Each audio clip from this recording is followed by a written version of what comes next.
Le terrible Batman du multivers noir n'en a pas encore fini avec le nôtre. Même du fin fond de sa cellule spécialement aménagée pour lui, il poursuit ses sombres manigances et ses plans déments, prêt à toutes les bassesses pour emporter l'âme de l'humanité. Et cette fois-ci, il risque bien d'y parvenir. Pour le contrer, il ne faudra pas moins que l'union des plus grandes forces de notre monde, Batman et Superman, travaillant ensemble pour résoudre une affaire de disparition qui devient vite un véritable cauchemar.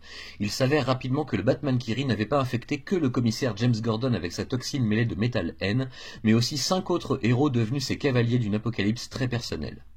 Poussés dans leur retranchement au cours d'une enquête de longue haleine qui les met face à leurs contradictions et à leurs secrets, Batman et Superman vont devoir accepter que la victoire ne puisse être leur sans quelques sacrifices nécessaires.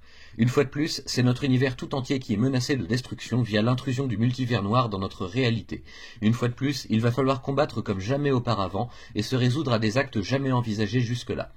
Pour le meilleur et surtout le pire, notre duo va faire l'amère expérience d'une défaite cuisante avant de pouvoir s'en relever encore meilleur et prêt à aller jusqu'au bout cette fois-ci. Mais est-ce que ce sera suffisant ? Alors que la poussière des combats retombe et que chacun pense ses plaies, un seul personnage peut encore rire de toute cette histoire. Second tome consacré à l'intrigue en cours sur le terrible Batman qui rit, ce coup-ci c'est Joshua Williamson qui prend la relève de Scott Snyder et qui a toutes les cartes en main pour nous offrir un récit bluffant et poussant deux des meilleurs super-héros au monde jusque dans leurs retranchements les plus douloureux. L'histoire principale est entrecoupée par de petits interludes consacrés à chacun des infectés de la toxine, sans doute histoire de mieux nous faire comprendre les enjeux qu'ils représentent et la façon dont le Batman qui rit a pu les corrompre. C'est assez prenant, je ne vous le cache pas, surtout si comme moi certains de ces personnages secondaires font partie de vos petits chouchous chez DC. Les voir dans cet état n'est un plaisir pour personne. Les différents scénarios sont signés Sina Grace, Paul Jenkins, Dennis Hopeless, Alum, Zoe Quinn et Robert Venditti. Quant aux dessinateurs mobilisés pour l'occasion, David Marquez pour l'arc central et Joe Bennett, Inaki Miranda, Jack Herbert, Freddie E. Williams II, Brett Peoples et Laura Braga, rien que ça. Si les noms ne vous disent peut-être pas grand-chose en eux-mêmes, vous avez déjà sûrement croisé leur travail si vous lisez régulièrement des comics des deux majors. Et je ne vous parle même pas de la galerie de couverture par des artistes encore plus renommés comme Clayton Crane, Francisco Matina ou John Romita Jr. et Olivier Coipel. Alors, que penser au final de cette histoire ?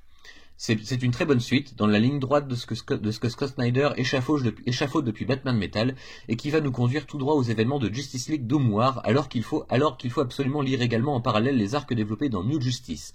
Ça fait un sacré paquet de héros et d'intrigues à suivre, mais Urban a bien fait les choses, et tout est sorti dans un ordre logique et sans trop de rush. Il n'y a donc pas trop de mal à se repérer dans tout ça. Et puis voir enfin un Superman qui se lâche presque totalement dans un combat, c'est rare, et ça se savoure. Je ne sais pas vous, mais moi, plus ça va et plus j'ai vraiment hâte que cette longue histoire se termine et que le Batman qui rit rencontre enfin son destin fatidique. Mais avec Scott Snyder, pas impossible que de nombreuses surprises soient encore au rendez-vous et que ce Sally Good s'en sorte de belle manière. J'espère simplement que le grand final, s'il doit avoir lieu un jour, saura se montrer à la hauteur de toutes les attentes générées ici et depuis quelques années maintenant, car on sait que Snyder a malheureusement quelques lacunes quand il s'agit de clôturer ses intrigues. J'aime à penser que l'expérience de son run sur la série Batman des New 52 l'aura endurci à ce niveau et que son écriture s'en ressentira car Batman Metal n'était encore qu'une longue introduction de ce qui arrive actuellement. Donnons-nous rendez-vous tous pour assister à la longue descente aux enfers de la Ligue de Justice et à leur inévitable remontée en flèche, du moins on l'espère.